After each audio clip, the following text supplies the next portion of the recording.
Islam does not believe in freedom of speech. Islam does not believe in freedom of religion. And Islam does not believe in separation of mosque and state. Those three things. So that was Charlie Kirk. And he was killed yesterday. And let me make something very clear. We do condemn what took place, what happened to him. Because doesn't mean you differ with someone in religious opinions or political opinions, you go and shoot him in front of his children. You can't do that, all right? And also, to make something very clear, I don't know this guy. I mean, people were sending me some of his clips where he said about Islam. So they sent me this clip, which I'm going to respond to. And of course, I'm not expecting him to respond back to me because he's just been killed. But his doubt and misconception should be responded to. Maybe his followers will watch our videos and see this individual who is very ignorant of Islam. And he had no clue about Islam. The other thing I've heard, he was pro-Zionist and justifying the genocide. And that is evil. No human being with a sound intellect will try to justify it, what the Zionists are doing to the people of Gaza. Killing children and women. Okay? But yet, that doesn't mean we should justify what happened to him. Because according to Islamic teaching, even in a Muslim country, which ruled by Sharia, if someone insult the Prophet, insult the Prophet Muhammad ﷺ, or insult Islam, it is not for you and I to go and carry out the law. As Imam Ibn Qudama, one of the great scholars of Islam that lived 900 years ago, mentioned. He said there's consensus among the scholars. It's not for anyone to carry out the Islamic law or the Islamic legislation. It is for the authority. So, to now, the second point, to respond to his misinformation about Islam, he said Islam is against or does not believe in freedom of speech. So we say there is nowhere in the world believe or implement freedom of speech without any restrictions. So he said Islam does not believe in freedom of speech completely. It's a lie. Because in Islam there is freedom of speech. However, it is based upon Sharia, the Sharia system. Okay? So, for example, at the time of the Prophet ﷺ and his companions, and according to Islamic legislation, the Christians are allowed, likewise the Jewish people are allowed to say things which they believe in from their religion. For example, the time of the Prophet ﷺ, when he was ruling the Medina, Jewish people, they used to say, we don't believe you're a true prophet. We believe you're a false prophet.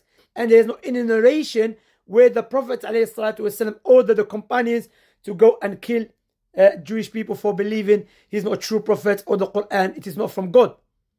Likewise, when his companions, his disciples were ruling Egypt or Palestine or Jordan, where there were many Christians and Jewish people. So Islam does give the right to people to exercise and their freedom of speech according to Islamic legislation. Likewise in America. In America, there's no absolute freedom of speech. Likewise in Britain, there is no absolute freedom of speech. So every country in the West or the East, they implement freedom of speech according to their law. I mean, they put restrictions to it. So, likewise, when he said there's no freedom of religion, okay, if he meant by there's no freedom of speech, mean that in Islam, you can, if you're a Muslim, you cannot change your religion, then you have to be consistent by, not just, this guy, he passed away, but his followers who have the same belief as him or same opinions. Why no one speaks about what the Jewish people believe? The Judaic law, the Mosaic law. According to Mosaic law, if someone changes religion or does not believe in the God of the Israel or the Israelite, he should be killed. And it is for everyone to implement the law. It is in the Bible. Anyone can go and implement the law. But according to Islamic legislation, I always like to emphasize, in a Muslim country.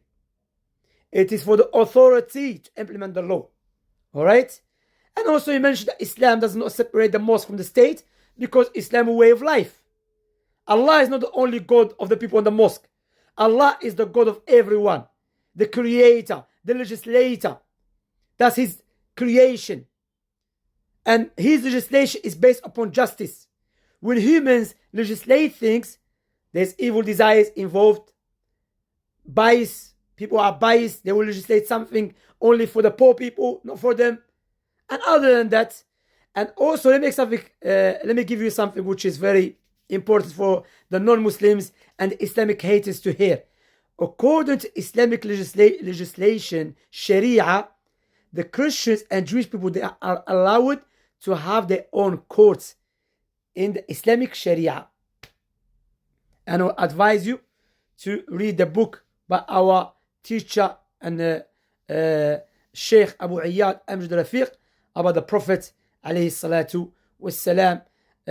Go check on his website Abu Iyad prophetmuhammad.com, and you will there's the PDF there, inshallah ta'ala. May Allah guide those who are sincere, non-Muslims who are sincerely seeking the truth, to Islam